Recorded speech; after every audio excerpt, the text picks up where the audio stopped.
About me, what happened? How did I get here? I went to University of Missouri in 1990. Graduated from there, met my wife there. Became a real estate investor. Kind of tell you about that. I graduated, went to work for Aldi Food and worked for them maybe 2 years. And you know, I've always wanted to be self-employed. I grew up as a farm boy, and there wasn't really a plan or a schedule each day. I mean, other than go out and make the pigs grow bigger and cultivate the farm and harvest the hay and all the other stuff. But it was pretty free-flowing. You had issues one day, you put out fires, you had fun, it was all day long. And just kind of recently, it was funny, I was telling my children that their grandfather used to drop me off early in the morning just after sun was up, and I was to rake the field.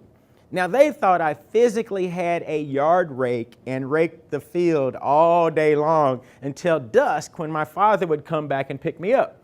Now, it's real interesting that when you want to motivate somebody in work, that you drop them off with no way to get home.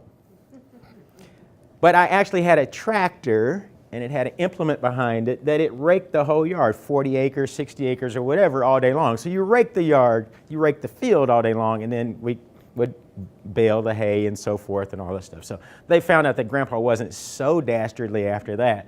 But there was fun, and we were just talking about how that is. We work. So that was one of the things. I always want to be self-employed. I went to school, learned business, became an ordained pastor, which I'll tell you about in just a minute and how that happened. And now I coach real estate for people who are excited about wanting to get into real estate, but they find themselves a little scared of the process. My personal goal, a long time ago, was to have 50 houses paid off free and clear by age 45, ski the slopes, because just like Mike, I didn't want to be 65 and old and decrepit on the ski slopes.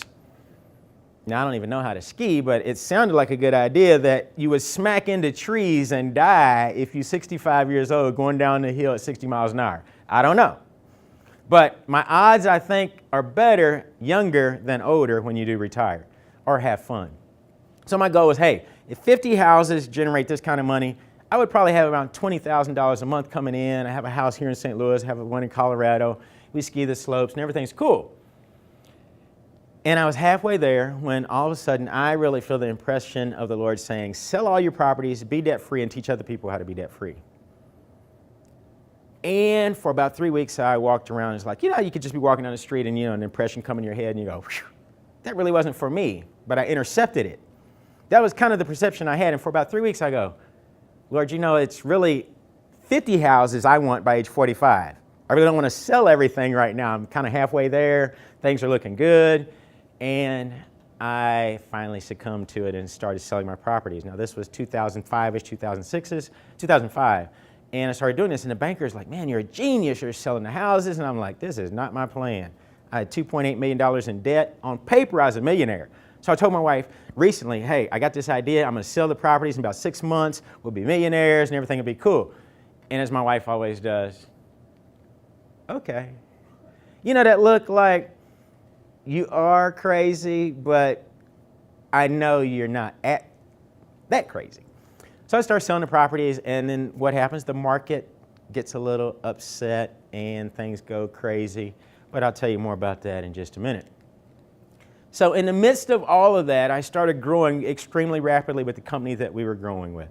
We devised this company, and everything was Rhino. Rhino has to do with the books that I used to read out of a group that I was with, Rhinocerology, Rhinoceros Success, and all this other stuff. It was like 3 books. And everything had to do with rhinos being tough-skinned, don't worry about it, just run on through your problems. That was kind of the mode and the motif we used at the company. And we designed a lot of different things. Now, I knew nothing about business, growing these ideas, other than if you got an idea, just figure it out.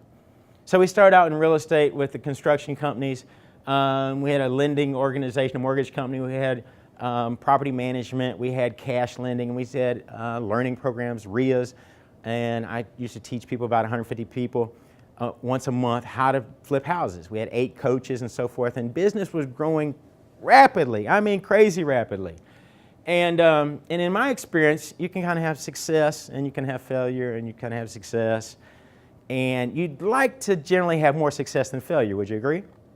And that's why I find that most people come to these, because they're like, I really don't know if I should get involved in real estate or I shouldn't, because it can be kind of scary, and I've heard people lost lots of money.